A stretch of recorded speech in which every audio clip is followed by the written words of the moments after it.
It was a challenge to try and capture something as iconic as Alcatraz.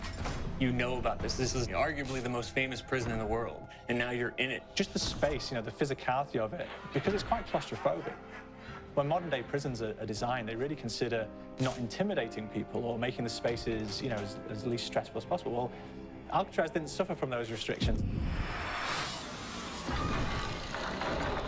They did the research, they went out, studied Alcatraz, not just from books or internet. They were actually there to feel the environment, so it really sets a mood that gets you a little spooked.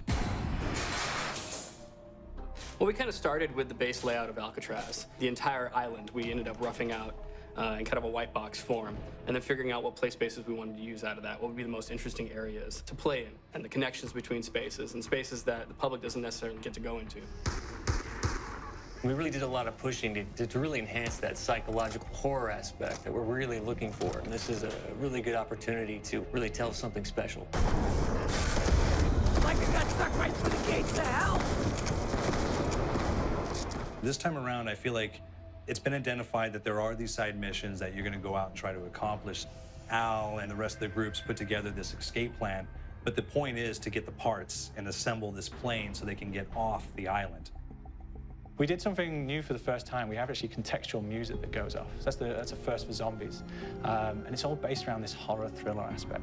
Every location will have a specific stinger that you hear when you find it, when you discover it, when you start unraveling the story. We start building on the music that you're hearing, and it's really enhancing that experience and going along with it in parallel.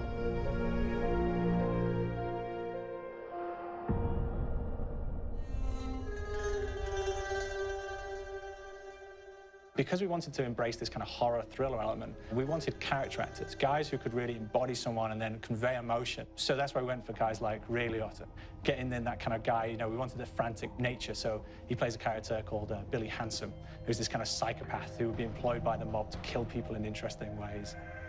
Chaz Palminteri, he plays a guy called Sal DeLuca, an old mob boss. Michael Madsen playing Finn O'Leary. He's kind of worked himself from the floor, from the streets. He's got his hands dirty in the blood and the guts a couple of times.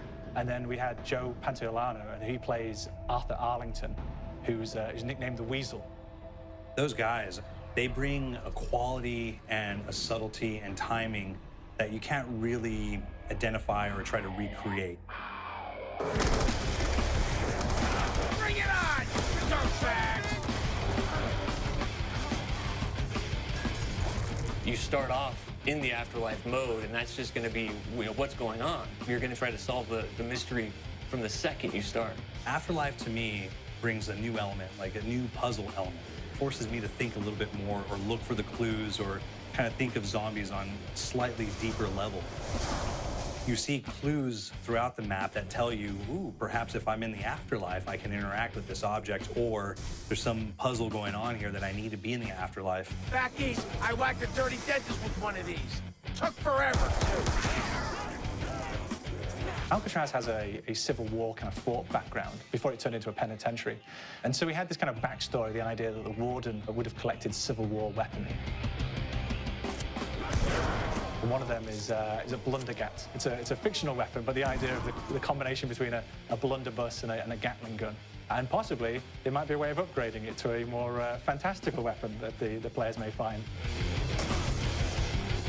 You all gotta go sometime? You just went now. There's one main zombie, one big zombie that's going to come through and wreak havoc on your life. He'll lock down the perk machine, he'll close down the box, so you have to pay to get that open again, so you don't want him to interfere with your process. Now's a good time to pick a fight. It's a fun challenge. It keeps things moving forward. In terms of perks, we have a new perk called Electric Cherry.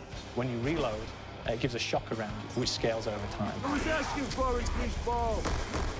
There's so much to experience in this map. Every time I play it, there's a new tactic to take, a new experience, a new objective to go for. But there's also this layer of things that we aren't exactly exposing to the players right off the bat and will need to be discovered. Don't let me go.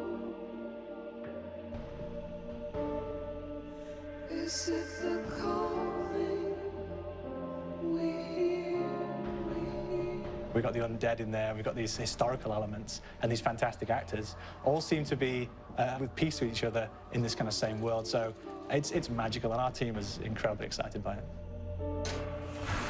This is the call.